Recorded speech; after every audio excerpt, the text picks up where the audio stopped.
What's going on, everyone? So, the Los Angeles Lakers, LeBron James and Anthony Davis, are clearly a package deal.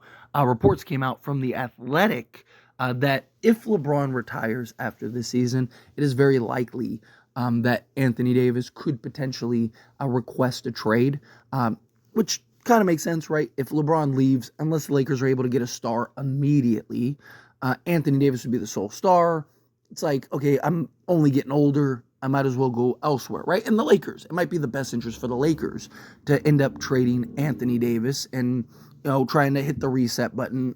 Maybe you can work out a sign and trade with LeBron to get back some assets and then get a nice little package for Anthony Davis, who would still be in his prime, especially after this season. And for the most part this season, I know he's on a bad stretch right now, but for the most part, he's had an MVP level season, which a lot of teams would really have value in Anthony Davis, right?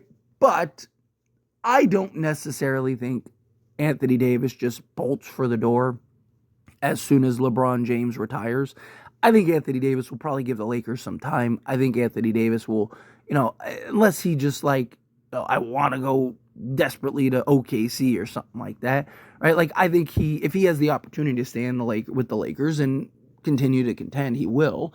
And I do think once LeBron leaves, there may be more stars kind of willing and open to making the move to LA, right? Because you're going to have stars, especially some of these younger stars, are going to look at it and go like, yeah, I don't want to be the third option on the Lakers, but if I'm, 1A, 1B with Anthony Davis, right, if I go with the Lakers and then, you get like, a young enough guy to where, De'Aaron Fox or something like that, I do think that there's options, right? I do think, it's kind of like Anthony Davis, even like a Trae Young might be like, oh, hey, like, you know what? Time for me to go. LeBron James is gone, right? Me and Anthony Davis could just tear up the league, right? I think you could see something like that. Uh, I also think that this is probably more of just like a pressure move, right? Because look, those reports came from somewhere, right? Those reports didn't just come out of left field, unless it is just really, that's just their opinion. But, like chances are that usually those reports come from somewhere. Like, it's the telephone game in a lot of ways, right? And you've seen LeBron do stuff like that for years. I think this is just kind of a pressure move from Anthony Davis and just the organization of like, like, hey, I'm supposed to be the guy. You're supposed to be my team, right? Like, you guys haven't done what you needed to do. So, get a move done because if we're not contending and we're not in a position and LeBron leaves, that's it. I'm gone. Like, I'm not going to stay here and just be on a bad basketball team, right? So I do think that this is, in many ways, kind of that pressure move. But look, the Lakers, I do have my concerns, though, and I talked about this on As It Stands Lakers, where, do have my concerns of, like, do the Lakers kind of approach and look at this trade deadline differently if there's a growing fear that Anthony Davis might leave if LeBron leaves, right? Because if you're the Lakers, do you really want to sell the future if this is the last year you have with both of them?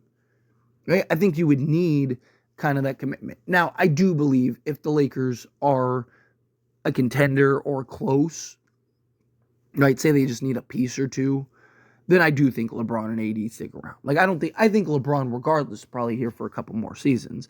But I do think that, like, if you are in a position, right? If you go get, Brandon Ingram or a Zach LaVine or something like that, and then go get a Dorian Finney-Smith, and then go get, Day'Ron Sharpe or a Walker Kessler or something, and you're clearly there, right? Or like, let's say it's just like, man, we really could use, kind of like another bucket getter or something, and you go into the offseason because LeBron can take a discount.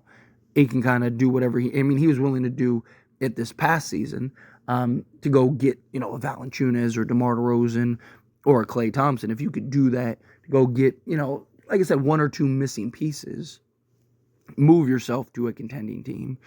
Like, I don't see them leaving at that point, right? I think if you're the Lakers, you got to stay the course.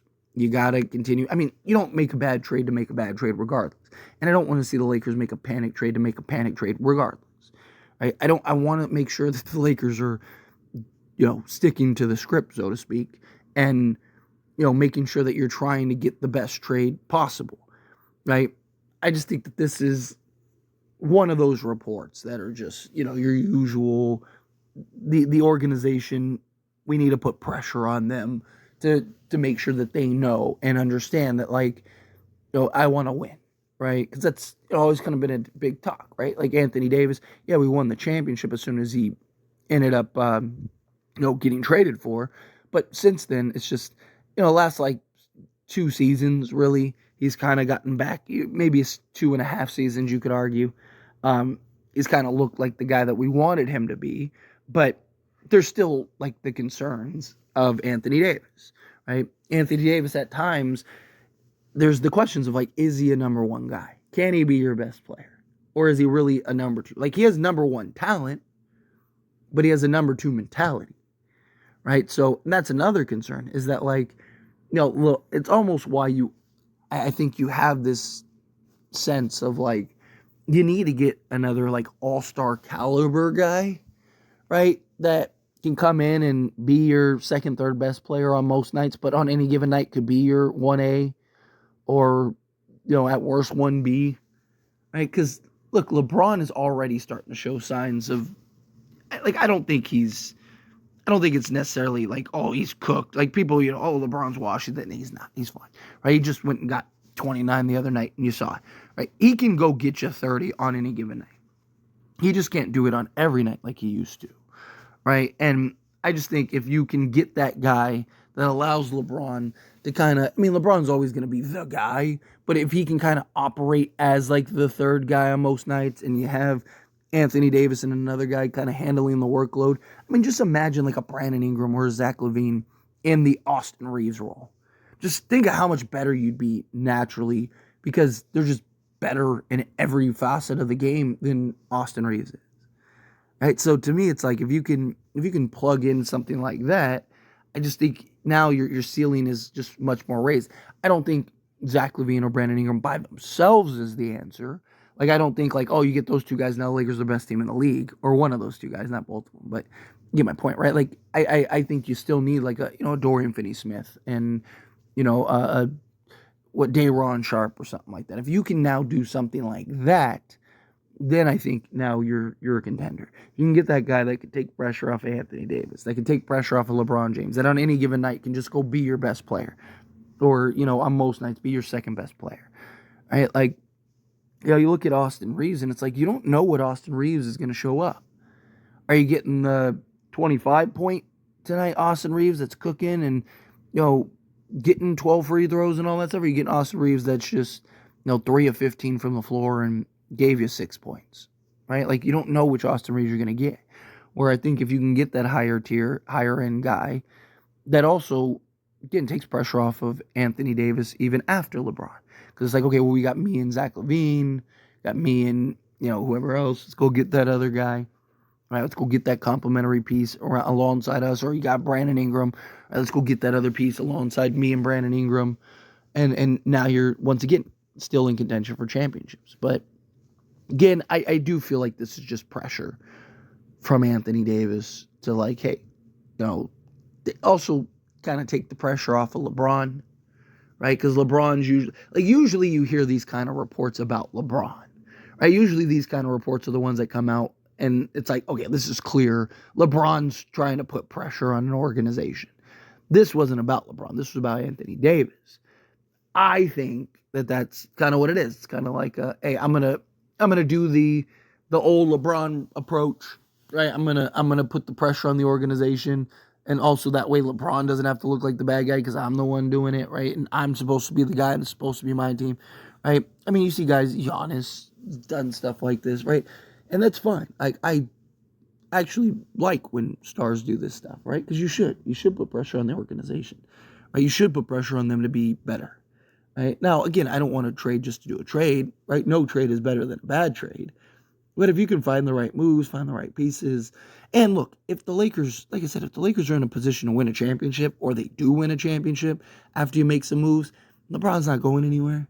You think LeBron's going to leave knowing that, like, he has a chance to go get number 6? I don't see that, personally. I don't. But anyway, as always, this is a discussion, and I pass a question on you. Let me know your thoughts and opinions down in the comments below. What do you think? How do you feel? What are your thoughts? Do you think, like, yeah, this is just pressure from Anthony Davis? He's just trying to put pressure on the front office. trying to kind of will them to make some type of trade, some type of move?